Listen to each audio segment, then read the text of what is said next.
भीमराव कांबळेला अपहरण, बलात्कार, खून आणि पॉक्सोच्या गुन्ह्याखाली हे न्यायालय मरेपर्यंत फाशीची शिक्षा सुनावत आहे। हे शब्द जेव्हा भर कोर्टात घुमले तेव्हा तिथे उपस्थित असलेल्या प्रत्येकाच्या अंगावर काटा आला। अवघ्या 3 वर्षांच्या चिमुरडीचा विश्वासघात करून तिला संपवणाऱ्या नराधमाला शेवटी फाशीचा फंदा मिळाला। चिमुरडीला न्याय मिळाला असं समाधानही व्यक्त केले जाते। पण ही केवळ एक शिक्षा नव्हती। हा निकाल देताना, पुरावे वाचताना आणि त्या नराधमाची क्रूरता सांगताना चक्क न्यायाधीशांचाही कंठ दाटून आला। त्यांनी बोलता बोलता पाण्याचा घोट घेतला। 2 मिनिटांचा पॉज घेऊन त्यांनी जे निरीक्षण नोंदवलं ते प्रत्येक नागरिकाने ऐकलंच पाहिजे।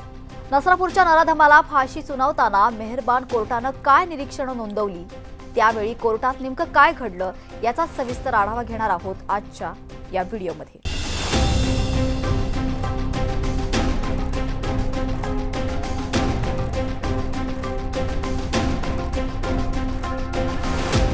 नसरापुरात 3 वर्षांच्या निरागस चिमुरडीवर याच भीमराव कांबळेची क्रूर नजर पडते।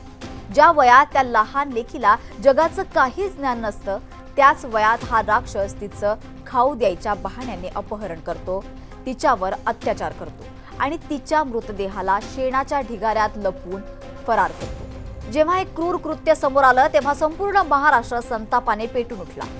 बलात्काराला फाशीची शिक्षा द्या, त्याला आमच्या हवाली करा अशी मागणी लोक करू लागले होते। त्याची सरकारने गंभीर दखल घेतली। खटला वेगवान चालला। कोर्टाला सुट्ट्यांचे दिवस असतानाही तपास अधिकारी, सरकारी वकील आणि अगदी आरोपीच्या वकिलांनीही दिवस रात्र काम केलं।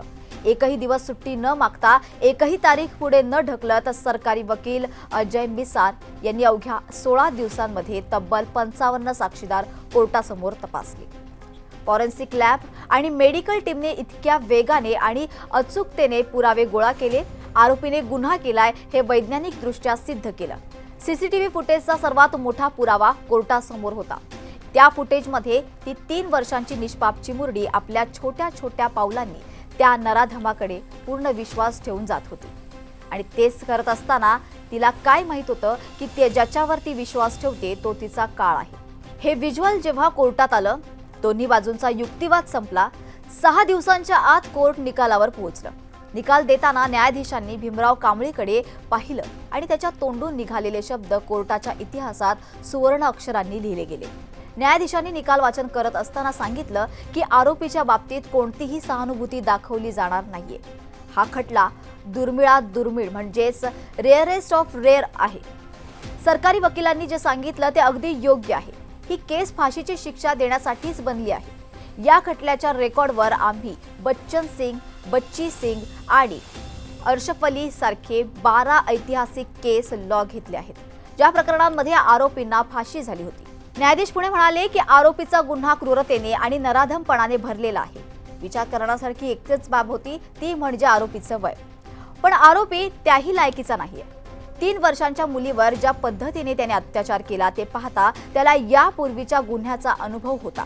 त्याला वाटत होतं की न्यायालयात पुरावे मिळत नाहीत आणि आपल्याला शिक्षा होणार नाही, याच अवाजवी विश्वासावर तो जगत होता। त्याने त्या 3 वर्षांच्या चिमुरडीच्या विश्वासाचा खून केला। जेव्हा सीसीटीव्हीमध्ये ती चिमुरडी आपल्या छोट्या पावलांनी त्या नराधमासोबत जाताना दिसते, तिला माहीतच नव्हतं की तिचा दोष काय आहे। हे पाहून न्यायालयही गहिवरलं।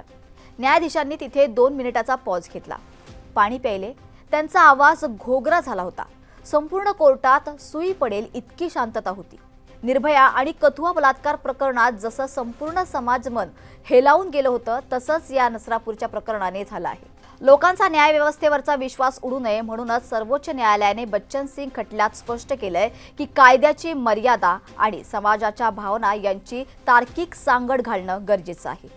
अशा गंभीर प्रकरणात न्यायाधीशांनी स्वतःचं वैयक्तिक मत बाजूला ठेवून फाशीची शिक्षा द्यायलाच हवी। न्यायाधीशांनी आरोपी भीमराव कांबळेची कुंडलीच कोर्टासमोर मांडली। हा माणूस कोणी साधासुद्धा गुन्हेगार नाहीये, तर तो समाजात फिरणारा एक जिवंत राक्षस होता। त्याच्यावर यापूर्वी 2 वेळा गंभीर गुन्हे दाखल करण्यात आले होते, ज्यामध्ये पॉक्सोचाही गुन्हा होता। त्याच्यावर चक्क एका वयस्कर महिला आणि स्वतःच्या सख्या पुतणीवर लैंगिक अत्याचार केल्याचे 2 भयानक आरोप होते। तो त्या गुन्ह्यांमधून सुटला तर होता, पण सुधारण्यासाठी नाही, तर केवळ पुराव्याअभावी। न्यायाधीशांनी स्पष्ट शब्दांत फटकारलं की या आरोपात सुधारणा होण्याची कुठलीही शक्यता नाही। हा समाजासाठी कलंक आहे. त्यामुळे सुट्टीचे दिवस असतानाही तपास अधिकारी, वैद्यकीय टीम, फॉरेन्सिक टीम आणि सरकारी वकील अजय मिसार यांनी जे अहोरात्र कष्ट घेतले, त्यामुळेच घटना घडल्यापासूनच अवघ्या 60 दिवसांच्या आत न्याय मिळालाय. या वेगवान तपासामुळे जनतेचा पोलीस आणि न्याय व्यवस्थेचा विश्वास पुन्हा एकदा दृढ होईल, असं मत न्यायाधीशांनी नोंदवलंय. आणि शेवटी तो ऐतिहासिक क्षण आला. न्यायाधीशांनी पेन घेतला, अंतिम कमेंट लिहिली आणि निकाल सुनावला की भीमराव कांबळे याला अपहरण, बलात्कार, खून आणि पॉक्सो कायद्याअंतर्गत दोषी धरून मरेपर्यंत फाशीची शिक्षा सुनावण्यात येत आहे. 60 दिवसांत आलेला हा निकाल आपल्या देशातील तमाम नराधमांसाठी एक मोठा धडा आहे. कायद्याच्या पळवाटा शोधून आपण सुटू, हा जो भ्रम गुन्हेगारांच्या मनात असतो ना, तो या निकालाने चक्काचूर केलाय. जज साहेबांनी निकाल देताना घेतलेला तो 2 मिनिटांचा पॉज आणि त्यांची टिप्पणी सांगते की न्यायदेवतेचा हात कायद्याने बांधलेले असले तरी त्यांच्या काळजातही पीडितांसाठी अश्रू असतात. न्यायाधीशांच्या या ऐतिहासिक भूमिकेबद्दल तुमच्या भावना खाली कमेंट बॉक्समध्ये सांगायला विसरू नका.